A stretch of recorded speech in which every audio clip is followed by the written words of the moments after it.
I think what we're going to see is the big disruption was this the separate optimization that we had for our food service versus our grocery retail supply chains. And that is a very efficient system. It's still an efficient system. It has a lot to recommend it, but in the very specific circumstances of COVID, it became a liability, at least for a time. And honestly, I think having to redirect that, you mentioned dairy, right? Having a fluid milk processing facility set up to only produce half pint cartons was disastrous in COVID, right? Because all the schools were closed and nobody wanted half pint cartons, right? But what do you do with crates full of half pint cartons when schools are closed, you know?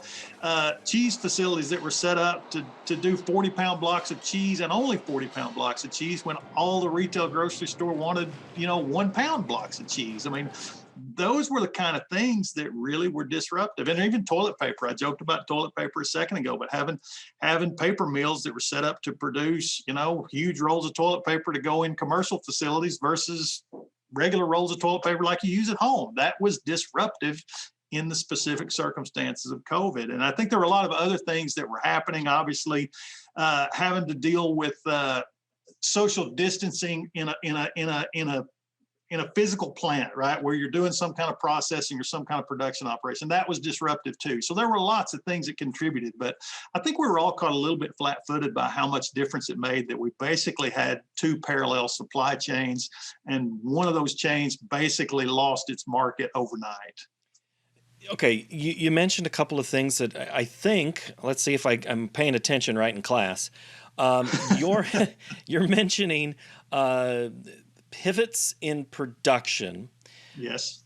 That's one thing that happened right away. But now we've come to the point where the pivots happened, and all of a sudden the hose that we used to have coming in as the supply has been disrupted in many things. Like somebody had storage of certain items, and now all of a sudden it's gone. Whether that's food, whether that's making camping gear, or whatever the thing is.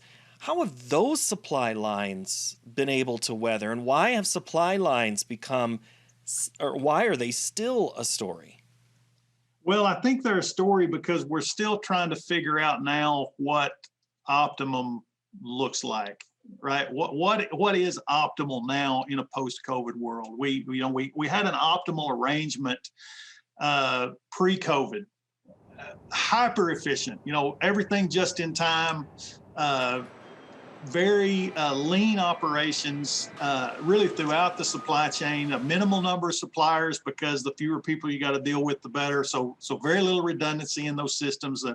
And so we had a system that was optimal for the pre-COVID world. And I'm not prepared to say that it's not optimal now. It certainly wasn't optimal in 2020, but there are a lot of advantages to that kind of system. It's a very low cost system. It's very efficient.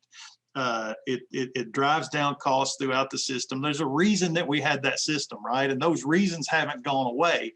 We're just having to change our calculation a little bit. How much do we need to change our calculation based on the possibility of something like COVID? And so why that's, to answer your question, why that's still a story is I don't think that's an easy question to answer. How much do we need to recalibrate based on the experience of COVID? And I think reasonable people can really disagree on that. I don't think it would be unreasonable for somebody to say, we don't need to change at all. This was a black swan event. I mean, let's don't organize our whole system around a black swan. Let's find ways of being prepared to mitigate that risk, but keep the advantages of these low cost efficient systems. Let's don't change anything. I'm not saying that's my answer, but I don't think that's a crazy answer. And you have people on the other side who say, no, COVID showed that this is a disaster, that the potential costs of this and the disruptions are too great a burden to bear. And they affect too many people in too many negative ways. So let's completely change these supply systems. Let's get shorter supply chains. Let's get redundancy built in our system. Let's get spare capacity online so that we're not running so lean all the time.